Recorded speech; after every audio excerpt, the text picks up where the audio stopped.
Hey everyone, thanks for joining us this week. This is the funnest part of our jobs, I think. This is the 10 for 10 countdown where we go back starting with number 60 and just talk very, very briefly about the last 10 artists that we've covered on the channel. So without further ado, I'm ready to go with number 60. Take it away. Gil Evans, Out of the Cool. Impulse Records, and it came out in a good year, 1960. At number 59, we've got the Gerry Mulligan Quartet. The Gerry Mulligan Quartet with Chet Baker is the name of the album. It was on the Pacific Jazz Records, and it came out on LP and CD. It was recorded in 1953. At number 58, we have Mr. Charles Lloyd. The album was Forest Flower. Charles Lloyd at Monterey Jazz Festival. That was on the Atlantic record, recorded at the festival in September of 1966. At number 57, we have Thelonious Monk. And the title of the album is Genius of Modern Music, Volume 1. It's on the Blue Note label, and it came out in the years 1947 and 1948. Number 56, heavy hitter Count Basie, the original American Decca recordings. That was released on the MCA and the GRP label on CD. And that was recorded from 37 to 39. And sitting at number 55, Speak No Evil by Wayne Shorter. This was recorded December 24th. Of all times. In 1964, Wayne Shorter, Speak No Evil, Blue Note on LP and CD. And at number 54, we have Mr. John Coltrane, Train himself, the Ascension album, Impulse Records, and it came out in 1965. Mm-hmm. Number 53, we covered Without Dad. We covered Peter Brotzman, the album Machine Gun. That was on the FMP label, released on LP and CD, recorded May of 1968. Sitting at number 52, Coleman Hawkins, a retrospective. This is a collection of music recorded between 1929 and 1963. It was recorded and put together at RCA Bluebird and was released on a CD. And that wraps up to number 51. I wanted to make sure to announce this after this week's recording. Clifford Brown and Max Roach Quintet. The album, Clifford Brown and Max Roach.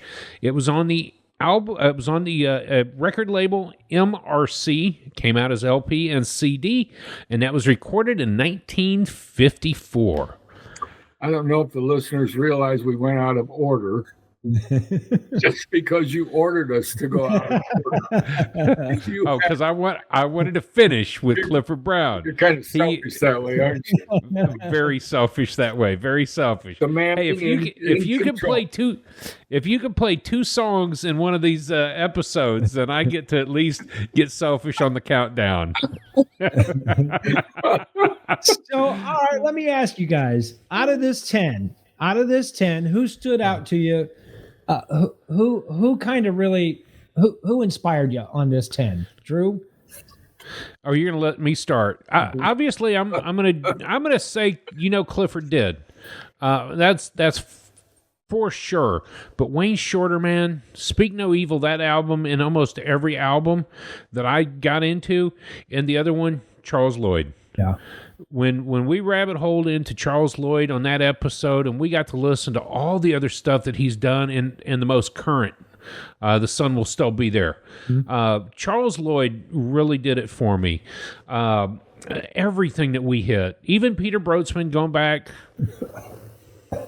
I know, as much as we did not like it, I had a different perspective on even that, but he stood out for all the wrong reasons. Matt, what about you? Well, I'm looking at my list. Coltrane's Ascension album is not one that I'll necessarily go back to, but I'm glad that we had to do it, that we had to listen to it. It gave me a greater appreciation for Coltrane for sure. Wayne Shorter, he's still unscorable to me. I haven't put down a score for Wayne Shorter, because if we're scoring out of 10, Wayne's getting 1,000. The Count Basie, that was a lot of music. It was the original American Decca recordings as a whole. I mean, that was a lot of music. 4-hour collection. 4-hour collection. So I can't say that one really shook me, but man, Shorter, Charles Lloyd, and Gil Evans. I mean, yeah, he's Yoda teaching a Jedi Maria Schneider. He's Yoda. So I got to dig some Gil Evans. Dad, what about you? I start with Gil Evans. Out of the Cool. It was a very cool album. And I'll say this, though it has nothing to do with the music, the album cover itself is so stark and it's so beautiful. It's so inviting. So I would Gil Evans plus Count Basie. Mm-hmm. And I say Count Basie partly because Drew, your brother and I had an opportunity to go hear the Count Basie. Did we tell you that? I can't hear you. I can't hear you. I can't hear you. We forgot to mention that. Yeah, by the way, we saw the Count Basie Orchestra. So there I am. Yeah. Cool. So those are the ones that shook us up quite a bit. Now, okay, out of those 10 and maybe we talked about it a little bit, but is there one that you'll go back to later with maybe a different approach after you've listened to some more jazz music? One of our comments this week on our channel was about free jazz and how it may be an acquired taste. And he listened to an album, didn't care for it, but then he came back to it and listened to it again, and great appreciation for it. So out of these 10, is there an album that you come back to a year from now and think maybe you'll listen to it different? I've gone back to Gil Evans. Oh yeah, yeah, I do. I mean, I probably every week I've listened to Gil Evans. Nice. At least one or two tracks of his. I think what's interesting, I go back and listen to them, there are some really historic pieces in here. You're talking about 47, 48 with Thelonious Monk, 53 with Gerry Mulligan and Chet Baker, Count Basie's 37 and 39, and then you drop in Coleman Hawkins 29 to 63. These are some historical landmark jazz sounds, kind of some of it in 29 where it was beginning. Coleman Hawkins sound, using the tenor sax, bringing that to the forefront. So I think that I'll go back to some of those. I won't ever do Coleman Hawkins 3 hours in a row or Count Basie's 4 in a row, but those pieces, yes. Yeah, for sure. What are some things that you learned along this adventure, these last 10 weeks? Well, one of the things I learned, though it might sound negative, I choose not to do the avant-garde free jazz. It's just not my style. It's too invasive almost, or too demanding of my brain. Those are great description words that I never really thought of. Too demanding. So what I learned is that I'm gonna sit on Ascension for another 4 or 5 weeks, and I'm going to come back to it and listen to it again. And then I may be able to understand it a little bit better. The more jazz music I put in my ears, I may be able to understand a little bit better.